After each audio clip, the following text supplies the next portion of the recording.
Good morning to the UK column audience, whether you're viewing or listening, welcome. And I've got to say, it's an absolutely wonderful day in Plymouth. The sun has decided to come back and it's a sunny day, which is always a great start to whatever you're going to do. Now, today we are going to be speaking to the Heritage Party and in particular to their parliamentary candidate for South West Devon constituency, and that's Darryl Ingram. And he's also going to be joined by Madeline Hunt, who's the General Secretary for the Heritage Party. And I'll say to our audience today that UK Column has done a couple of interviews previously with the Heritage Party, which I found particularly interesting, mainly as a result of Madeline's background in Poland, where she was able to talk about things she'd seen unfold in Poland during very troubled times. And she was reflecting on similarities with the things that she's observed operating in UK. So that was particularly interesting to me. But UK Column's also been able to facilitate a symposium for the Heritage Party, which was under the title Defying the Real Enemy. And for me, this is one of the key points. We've got an election. This is to get people elected, obviously, to represent their constituents within the various constituency areas. But ultimately, we know that something is badly wrong in this country and we need a change in politics, and that means new people.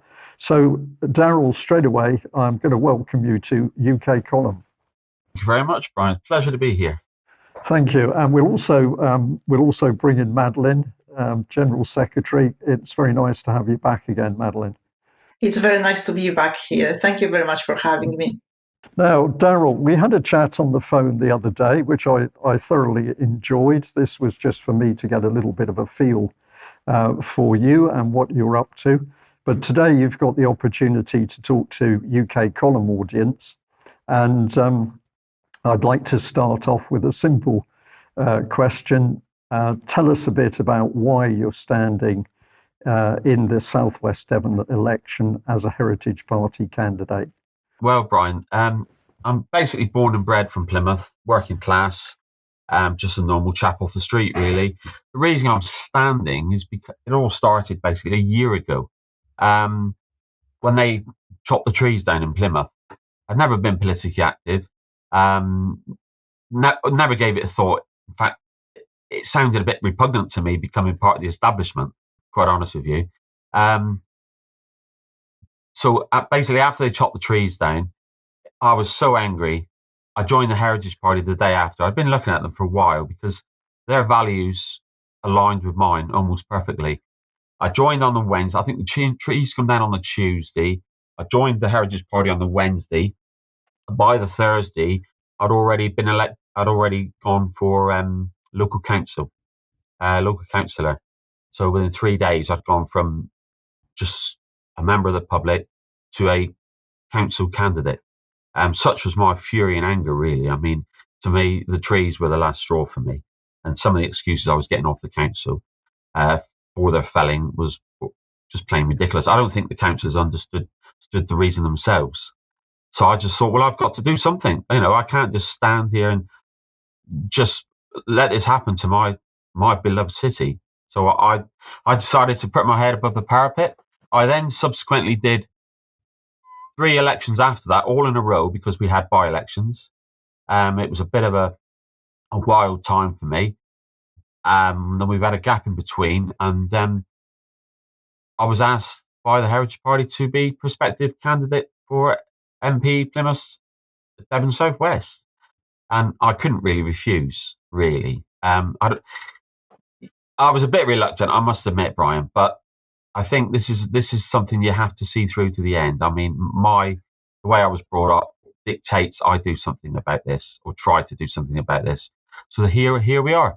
Darryl, thank you for that. Just to set the scene a bit for people who may be watching or listening in from further afield, when you're talking about the trees, these were trees that were cut down in the centre of Plymouth, and a lot of people were stunned that trees. Plymouth is quite let's describe it. It's quite a hard city from a point of view of the architecture. It was rebuilt just after the Second World War with the so-called Abercrombie plan. It's got a lot of very big buildings, Portland stone, wide streets, and the trees really were one of the things that softened it. And then suddenly they were cut down, and they were cut down overnight. And of course, we've seen previously that sort of thing happening in Sheffield. So I just want to drop that in just to enable viewers and listeners to know you were talking about Plymouth as a city. Yes, that's right, Brian. It was Abercrombie, and it was post-industrial design, quite Stalinist in its design. The trees did soften it up. Lovely centre. I remember it when I was a child and in my teens. Very clean. All the shops were occupied. And now with the trees gone, and they've left them there because they're in dispute, it looks awful. It looks terrible. And I think one of the excuses I had off a Conservative councillor was we took the trees down because there's rubble under the city. I said, well, I do know that. He said, and they're interfering with the rubble. I said, well, it's funny that because the rubble's been there for 80 years, 70, 80 years. The trees have been there for 30 years. He said, yes, that's right. We were actually thinking of taking these trees down 20 years ago. I said, I remember when they went in the early 90s, they would have been saplings. Why would you take them down? I said, trees like the root system likes rubble. It likes stones. It likes something to grab hold of. Does that make sense to you? And he couldn't answer the question because that's the narrative he'd been fed from the top down. So, Darryl, if trees were an important issue, you felt passionate about that, and that got you to step forward and ultimately become a candidate.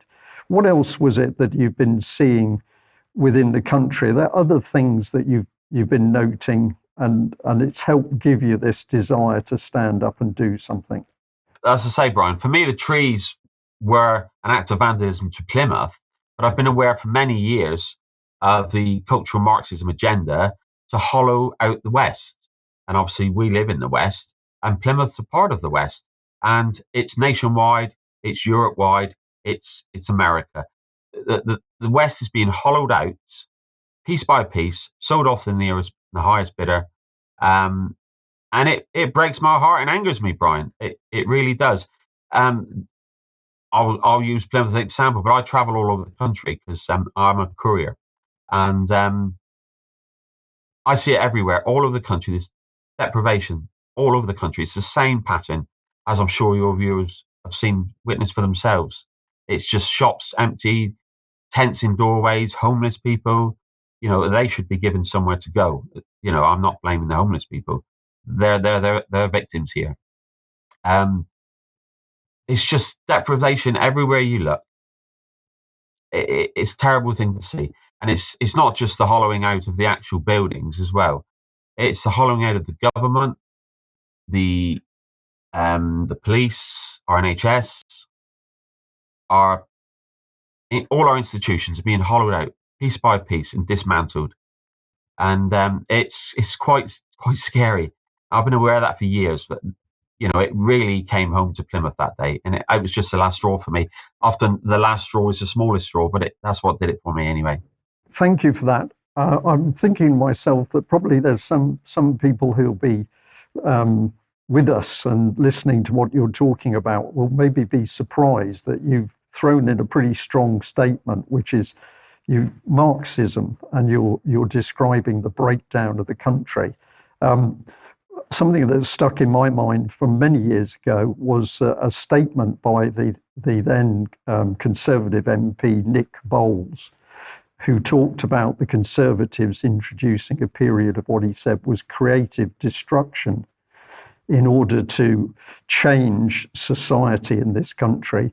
And that was also reinforced at the time by a man called Danny Kruger, who was a prospective parliamentary candidate for the Conservatives in that same time frame. And he also said something very similar publicly.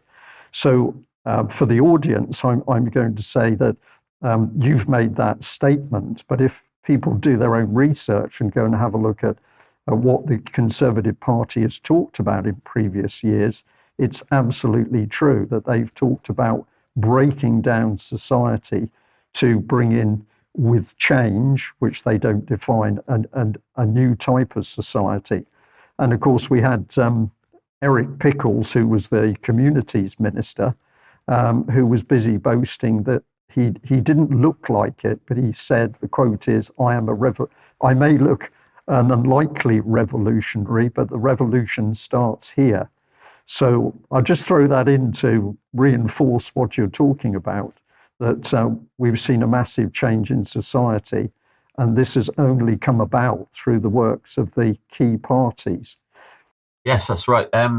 Basically, this has been going on for the last at least 50 years. I mean, the Marxists realised that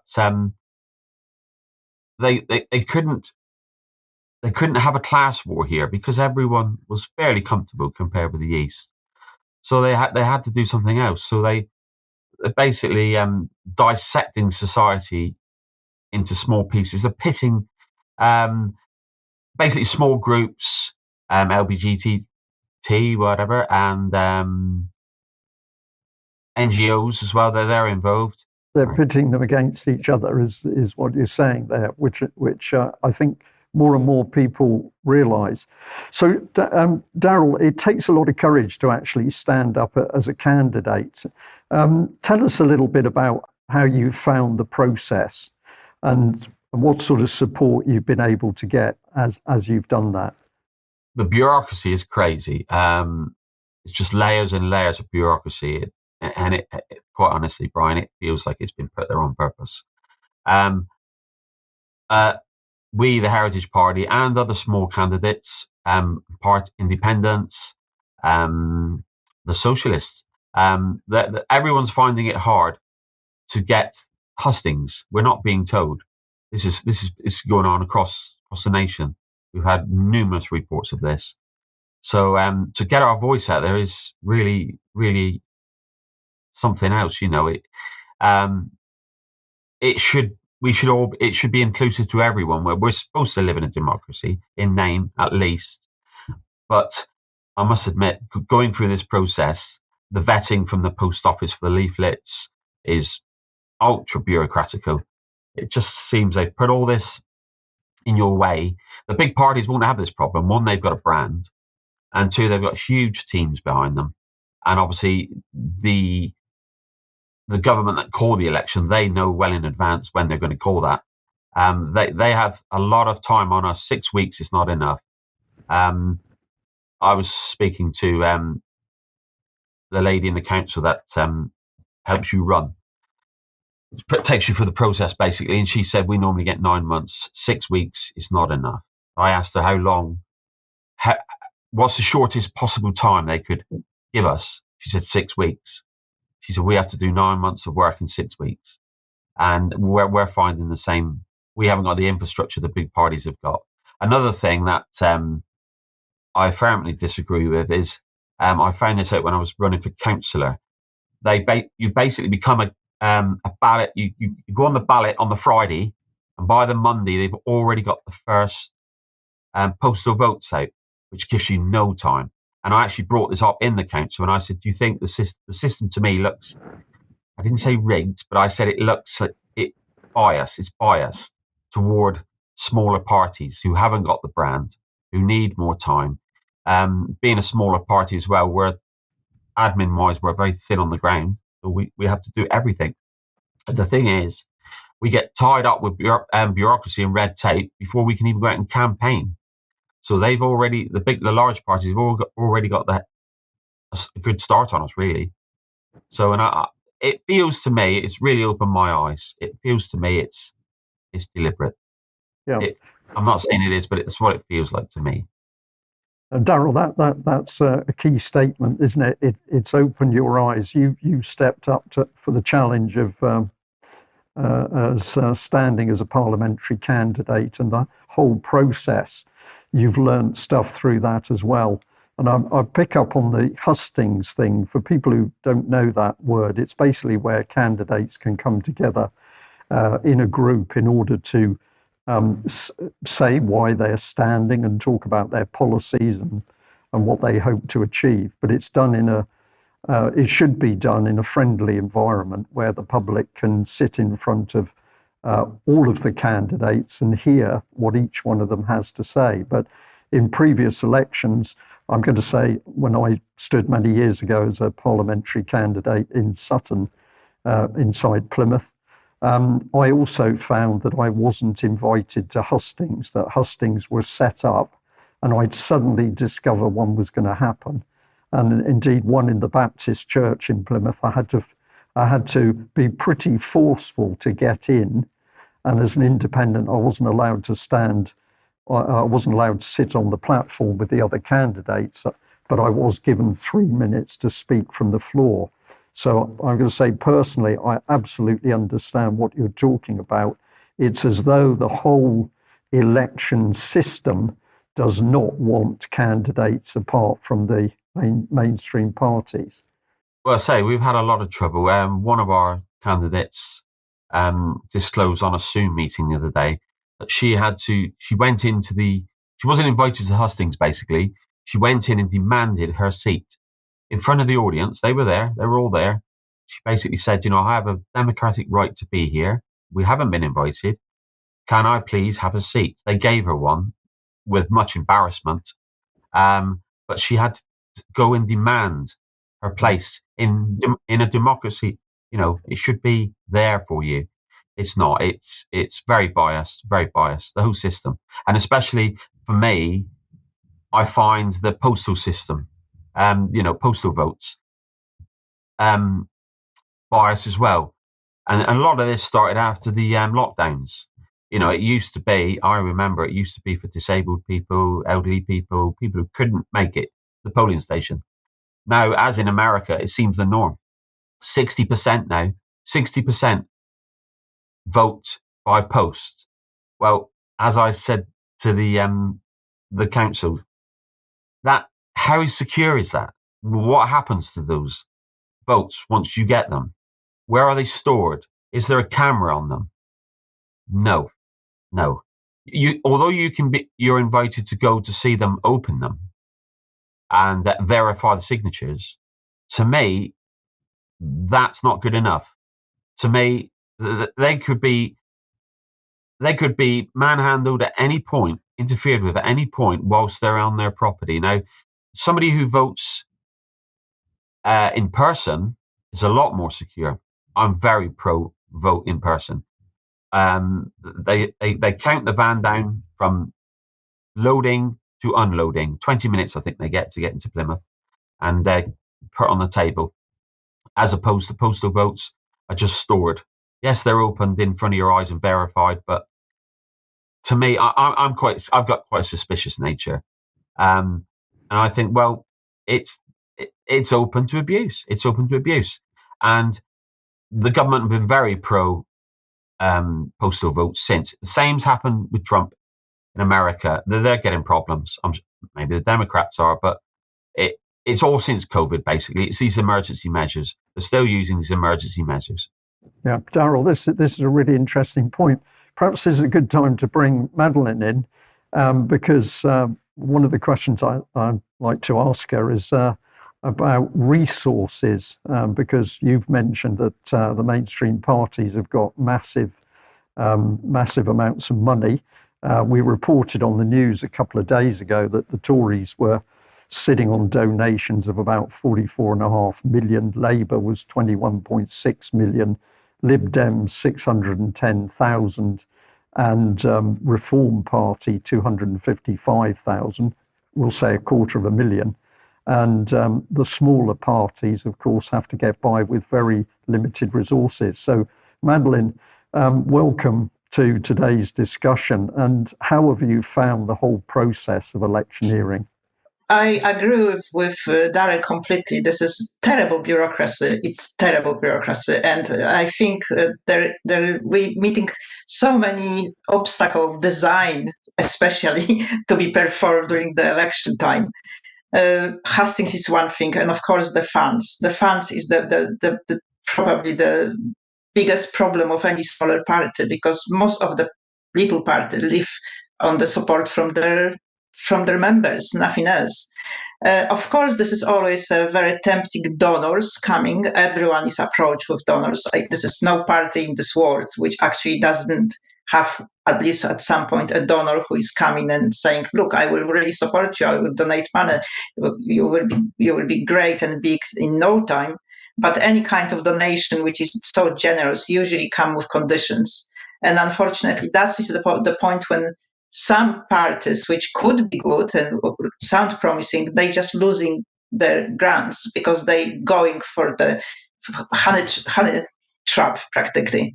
So most of the parties really rely on the members, and that is giving us, obviously, as I mentioned previously, that we have to print the flyers, which cost really a massive amount of money because we're talking about 100,000 flyers. Another thing is even the deposit itself. Deposit for one candidate is £500. So if you want to have a 600 candidates, you have to be a proper solid party with a mysterious millionaire donors and to actually help every candidate to stand. So that is the downside of the system again, because that is obviously just putting us straight away on the very bottom. And not only the funds, the kind of publicity what the other party have, that's go in pair probably with the same donors. That's my personal suspicion. But I can give you some example what I actually went through a few days ago, and I was quite disappointed. We have some Christian institute. I don't know if people are aware of that, but it is our Christian institute in UK. Lots of Christians are members of this institute.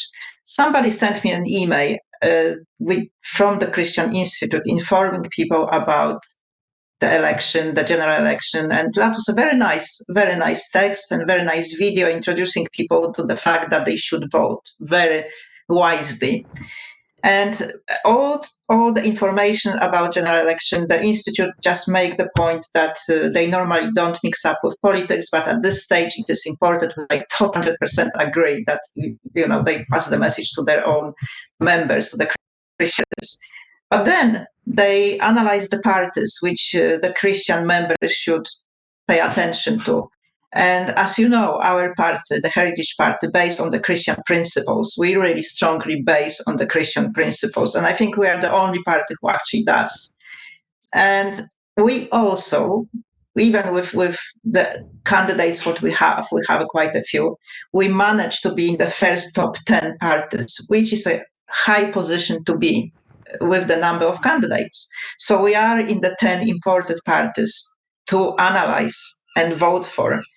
However, the Christian Institute didn't include our name in the list.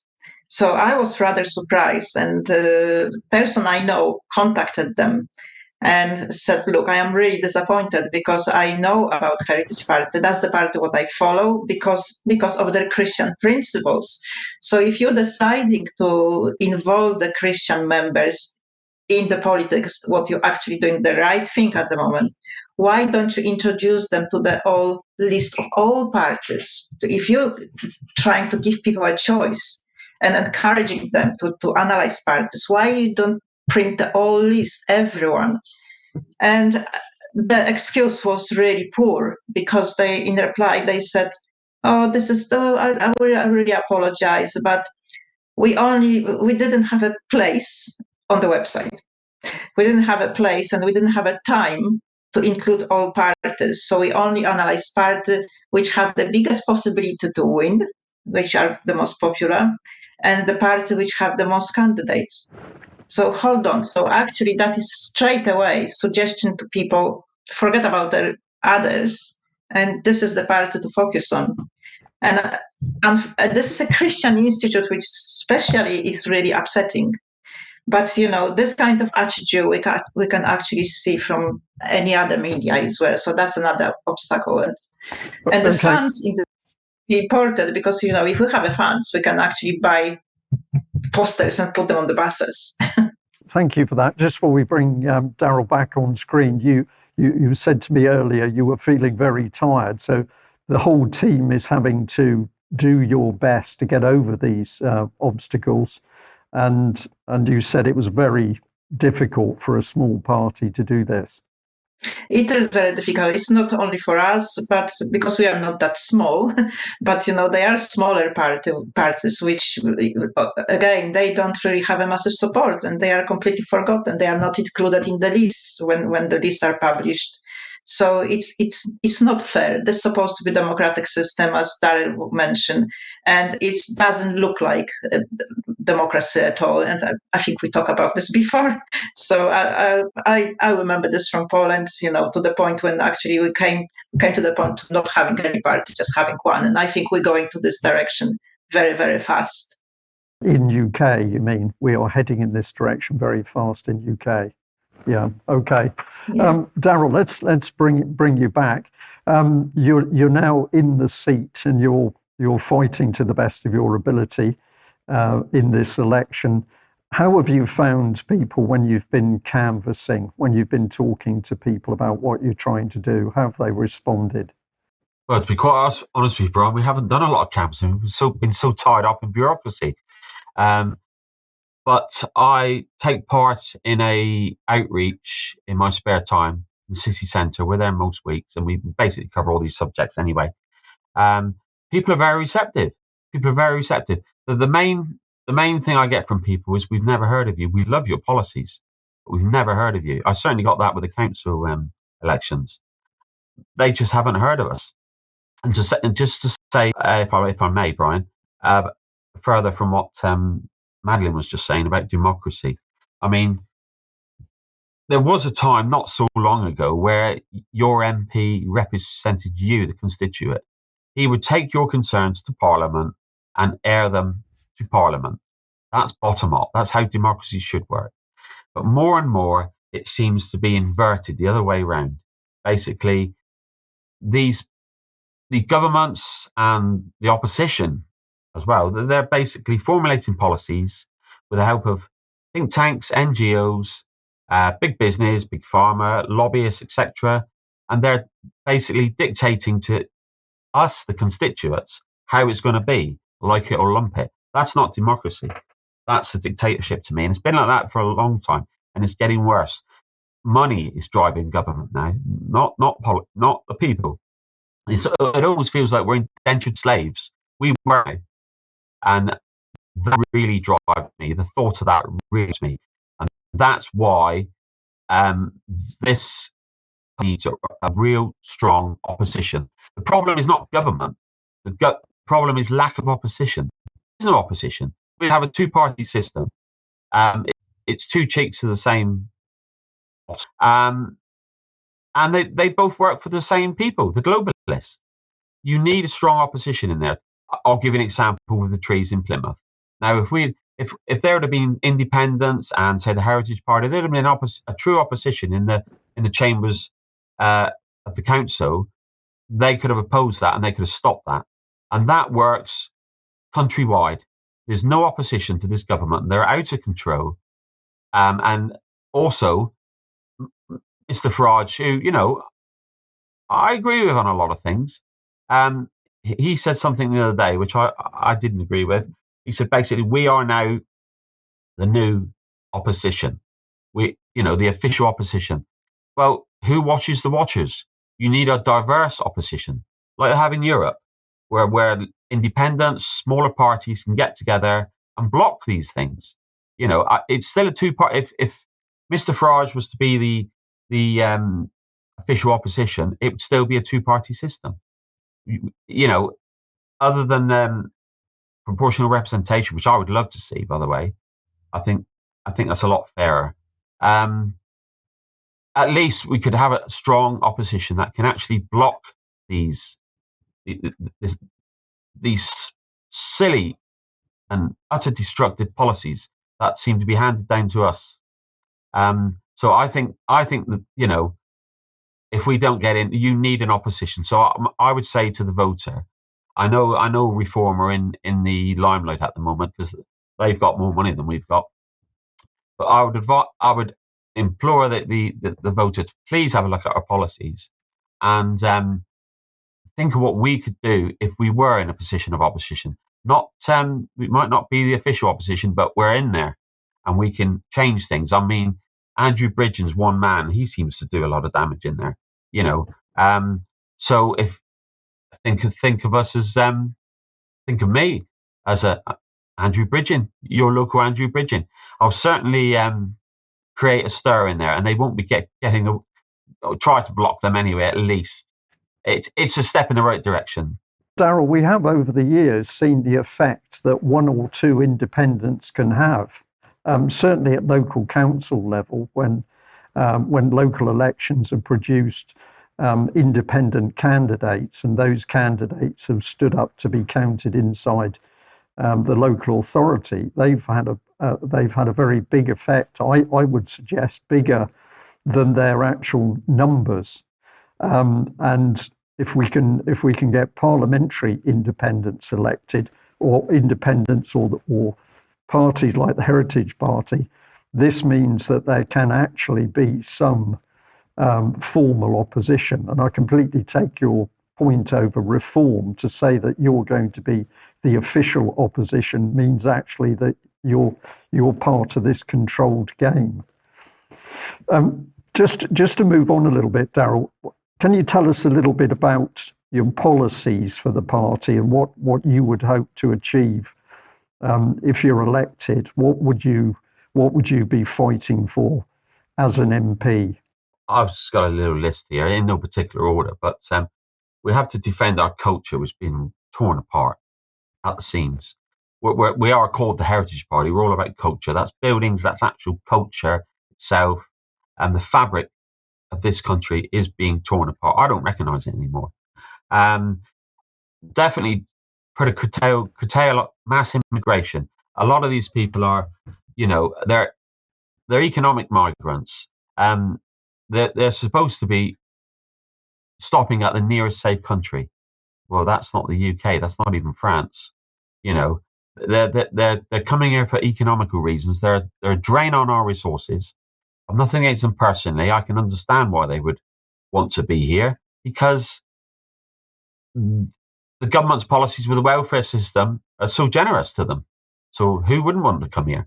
So it's not them I'm blaming. They're just a product of the policies our government have on that. The farm Dartmoor, for one, they're talking about taking the livestock off Dartmoor. Well, Dartmoor is Dartmoor. I mean, it was a forest many years ago, 1,000 years ago, but it is a beautiful place. It is what it is because of livestock. Livestock create Dartmoor. It's the livestock today, it's the farmers tomorrow, and then it's get rid of the green belt, which Mr. Starmer has already announced he will do. He will get rid of the green belts. So basically, we could see the end of a national park. That's another one. The NHS, far too much bureaucracy, far too many middle managers. They're a drain on the resources. They're a parasitico. They're telling the doctors their jobs, you can't do that. We haven't got enough money. We need quotas. It's a drain on the NHS. So that would be another one. We got global to local. That's a huge issue. That's what we talk about when we're in town on our meetings. Global to local, just briefly, is basically our councils now are being run by the UN and the WEF and the WHO. Government are retaining certain powers, but it's coming straight down from the top, global to local. And the public get this. When I didn't expect that response from them. I expected them to sort of look at me with glazed eyes, but they get it because they feel it. Funds are being drawn out of our public sector in Plymouth and everywhere else in the country, and they go to the top to fund wars and such things. I spoke to a social worker a few weeks ago, and she said, "Yeah, we cannot get funds for love or money," but she couldn't understand where the money's going. That's another thing as well. Social housing, social services, immigration is, as I understand it, correct me if I'm wrong, are under the guise of social housing and social welfare. It's almost like it was hidden on purpose. let's hide this money. Let's put it under a new name, sweep it under that carpet, and nobody will know. That's going on. So we'd like to address that. Animal rights is a big one. Madeline's the one for that. She's a big animal lover. Now, no party's talking about animal rights. Nobody. And we used to be known as the caring country. We used to be. The RSPCA was the envy of the world. The British, they're animal lovers, they're dog lovers. Not so much anymore. Say that goes back to us losing our heritage. So that's one more example. Yeah, that's basically it. Really. Let's see. Just in very brief, I won't touch on this, but 5G towers seem to be going up everywhere without very little plan and mission. They go up overnight. It's just wow. It's just, in my view, it's just too much of it. I would like to address that. It's very interesting listening to what you're saying, because you've immediately given a mix of things which are sort of national policies, if you're talking global to local, and the power of the organisations like the World Health Organization and the World Economic Forum, and even individuals like Mr. Bill Gates. We're clearly seeing the immense power of unaccountable individuals and bodies directly affecting political policy inside the UK. But you've mentioned that sort of thing. And then you've also come down to very local issues. Well, you started on the subject of trees, very important to a lot of people, but you're also talking about the changes that they are pushing very hard to change the whole way that Dartmoor works. Now, this is a very local issue. And of course, one of the things that I see with politicians from the mainstream parties is increasingly then they don't seem concerned with local issues within their constituencies. They are totally caught up with the larger policies. And if I just make an example of that, I've got the Conservative website up with their plan for clear plan, bold action, secure future. And what are they talking about? They're talking about security, national insurance, pensions, and childcare. So the main parties always come in with these very big policy areas, but their individual candidates and their MPs are not addressing matters which are important to the local people.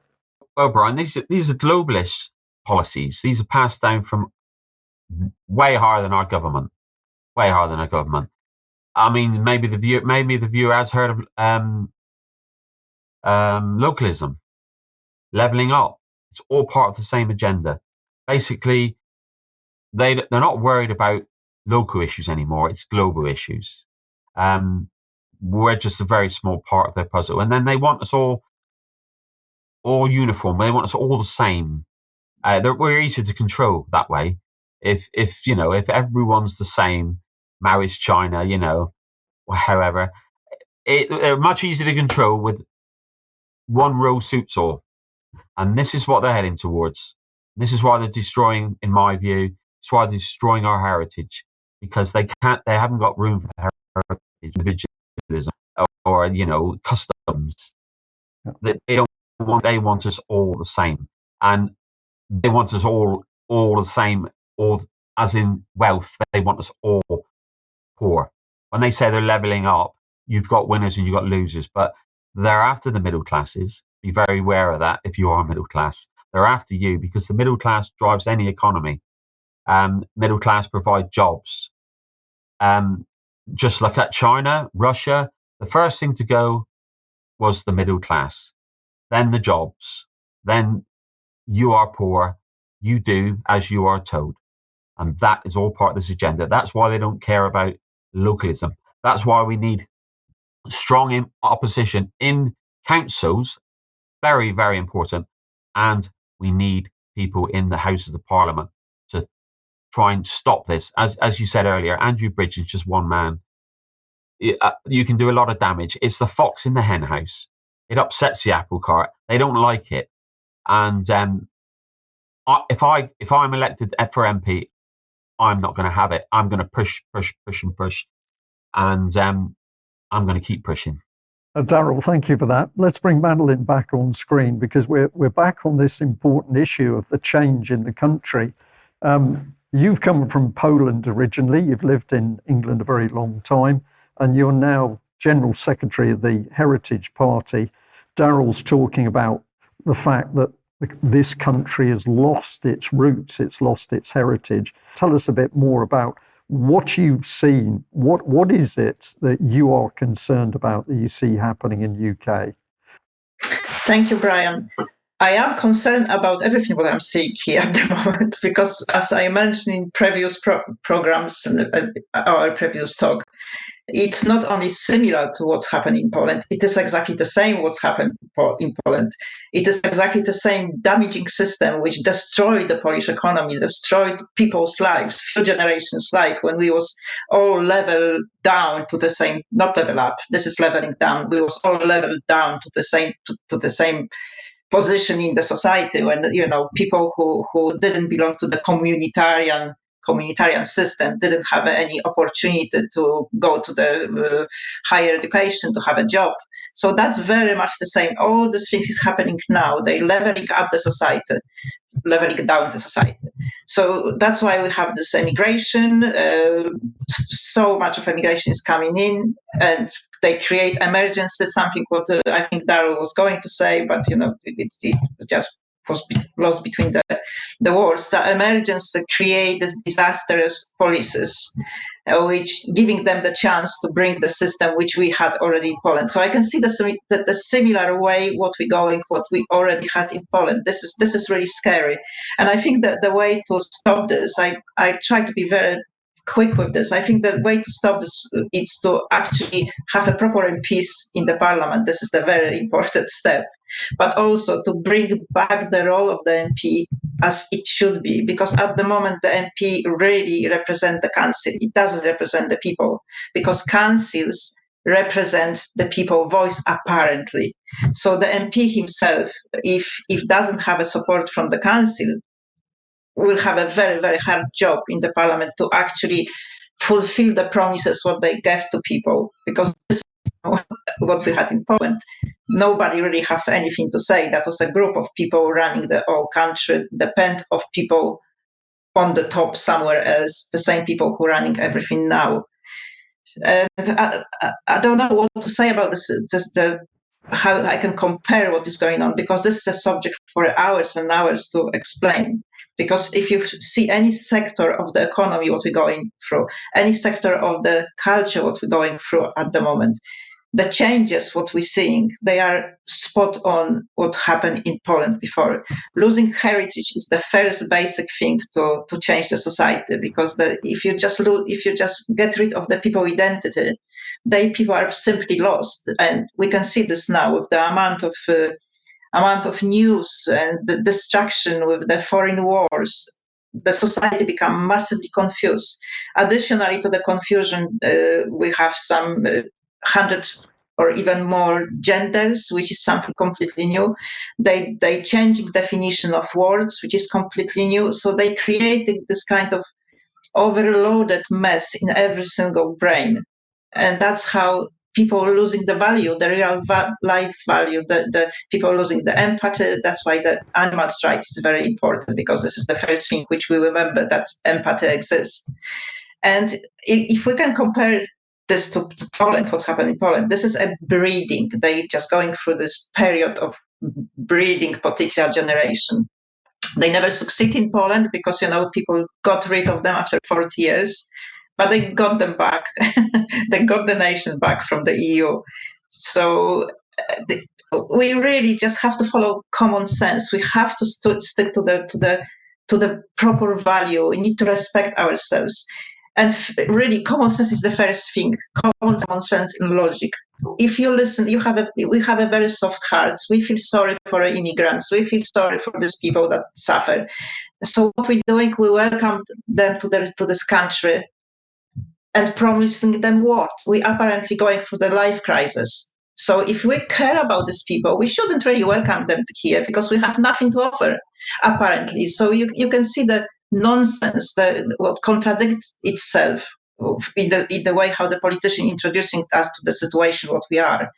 How we can help people if we can't help ourselves at the moment? So they just telling us every day that we're going to suffer, everything is going to be more expensive. But yes, please come here. We want you here. Then we don't really have houses here, so we're going to build your houses. So you're going to pay more money because we need to build houses for these people. But where are we going to get the money from? We are in the life crisis already. It doesn't make any sense. If you analyze anything, it makes sense. You just need to follow common sense. Vote for a proper, normal people who are aware of what's going on. Yeah, Madeline, thank you for that. Just one more quick question for you.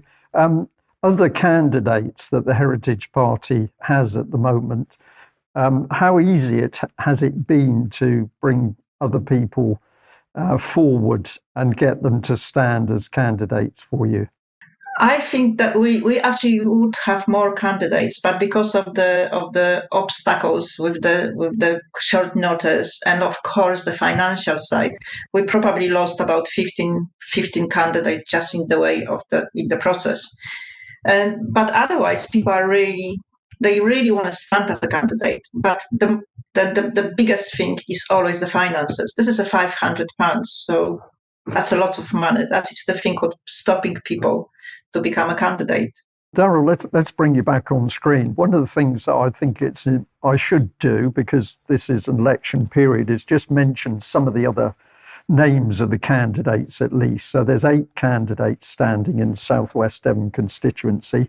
We've got Sarah Allen from the Labour Party. We've got Julian Brazil, Lib Dems. We've got Ben Davey, Trade Unionist and Socialist Coalition. Stephen Horner from Reform UK. Darryl, yourself. Lauren Maclay, the Green Party. Rebecca Smith, Conservative and Unionist. And Alan Charles Spencer, the Independent. What I wanted to ask you is, have you been able to interact with the other smaller parties and the Independent? Is there any form of recognition that you're all individuals that are trying to fight a much bigger monster? There has been, but not in this election. More so with council. As I said with Brian, we've been tied up with bureaucracy at the moment. But I do liaise with other candidates. Certainly, as far as council elections go, I have done, and they're very receptive. There's a common thread going through our argument. We know it's wrong. We know the system's wrong. We know it has to change. We know it has to change from the inside out. You have to be in the system to beat the system. At least give the system a headache for the short term. Can I just say something, Brian, if I may, on expand on what Madeline was saying about common sense? The one argument I get from the public, which is completely nonsensical, it doesn't make sense. So I'll give you an example. There's a Conservative voter, and they're not happy with the Conservatives. And I said, why are you not happy? And they say, well, immigration's out of control, this, that, and the other. And so I say, well, so how are you going to vote? Oh, I'm going to vote for Labour as a protest vote. And my answer to that is, well, the only person you're protesting is yourself. I say, because so you basically you're giving Labour your vote because Conservative weren't conservative enough. So because they're not conservative enough, you've gone far left. You've gone further to the left because you want a government that's more conservative. That doesn't make sense. And people get that when I say that. They're not thinking, they're being led down this road, steered. There's a buzzword that's been going around for 10 years now, tactical voting. To that, the only people that it's tactical for, and tactical, by the way, is a weaponized word, tactical, to me anyway. The only people who benefit from tactical voting are the people that are pushing you to tactical vote. Vote with your heart and vote with your head. You have to vote with your head and your heart. Forget tactical voting. It's a ruse. It's been put there on purpose to steer you down a road that they want you to go. Darryl, this is a really interesting point. And I think earlier on you said people must vote. And I certainly agree with that. If you don't vote at all, you just are agreeing to this system and allowing it to continue. So it seems to me that people should look at the list of candidates. If they decide there's an individual or a smaller party that is actually forming some form of opposition vote, they should vote for that person. But if there isn't anybody to challenge the bigger parties, then the other option they've got is to actually spoil their ballot paper, because if they do that, that spoiled vote is actually counted. So people often write comments such as none of the above, or I don't trust any of the mainstream parties, and they actually write that on the voting slip, and the returning officer is obliged to actually show these spoilt votes to the other candidates, and indeed to read out what's written on them.